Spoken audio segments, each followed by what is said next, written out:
One of them, Rossari Biotech, reported a record-breaking number in the first quarter, with the company delivering its best ever revenue, profit as well as EBITDA. To decode those numbers as well as the way ahead, we're joined by Mr. Sunil Chari, the co-founder and the managing director of the company. Hi, Mr. Chari. Good morning. Always good to have you on the show. Well, last year you grew by close to around 10%. This year the start has been quite good, and you're optimistic on the growth prospects. What can you guide us for in terms of a growth outlook for FY25, and also give us some color on exports? There have been some challenges with regard to the Red Sea, talks of slowdown globally as well. I think that's 25% of a mix. What was the growth in the past quarter, and are you seeing any kind of headwinds? So we did about 24% of our sales in exports. We had some issues with the prices of the freights and the delays in our consignments reaching our customers. But we have taken that into stride, and I think we are confident of doing 25% of our sales as exports for the current financial year. The domestic market also is picking up. And in fact, our volumes in domestic market in the last quarter were higher than in the fourth quarter of the previous financial year.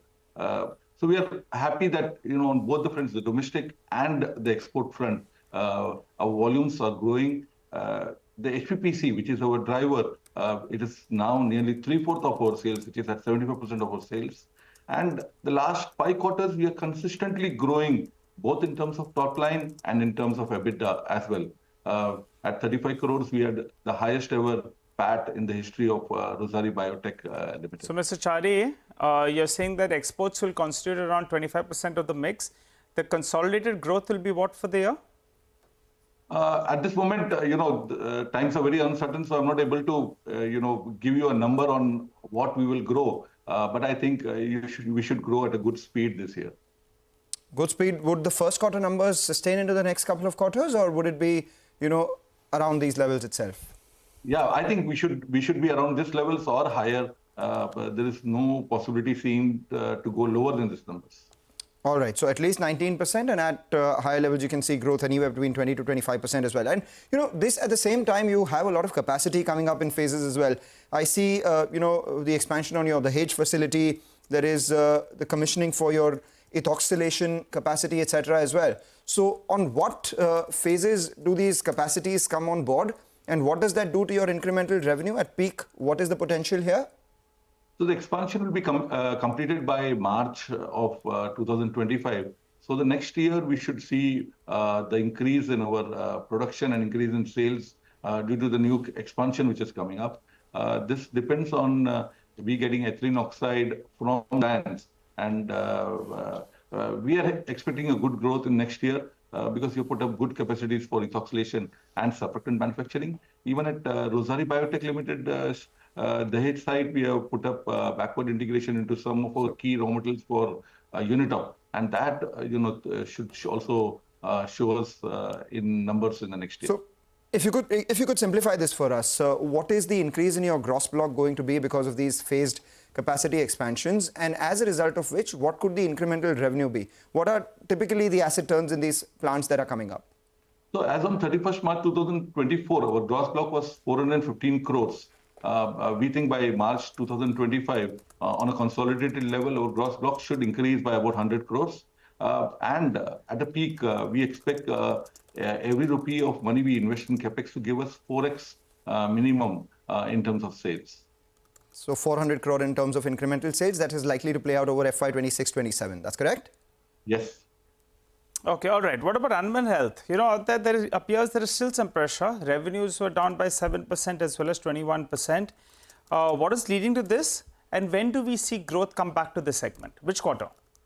So we are putting up a vitamin and a trace mineral premix plant at the Rossari Dahej site, I think, which should be also on an operational by end of this financial year, means March 2025. So the next year we should see uptick. There was overproduction in the poultry segment where we are present mostly, and we are very conscious, of not losing any money in our debtors days. We never had any bad debt in the history of Rossari in the last 27 years. So we've been very conservative. We have maintained the same amount of volumes. Our profits are higher in AHN than in the past in the quarterly figures. So we feel that this segment has the highest growth potential in the years to come because the base sales are much less compared to other segments. Right. Just finally, before we let you go, your institutional cleaning business, you had said earlier that this is a cash-consuming business in terms of both costs as well as working capital. And until it reaches a certain size and capacity, there will be a bit of a push in this business. So if you could tell us, one, how much does this contribute to your business right now? And at what level does it, become a lot better for you in terms of operations, etc.? What's the plan over the next 2 to 3 years here?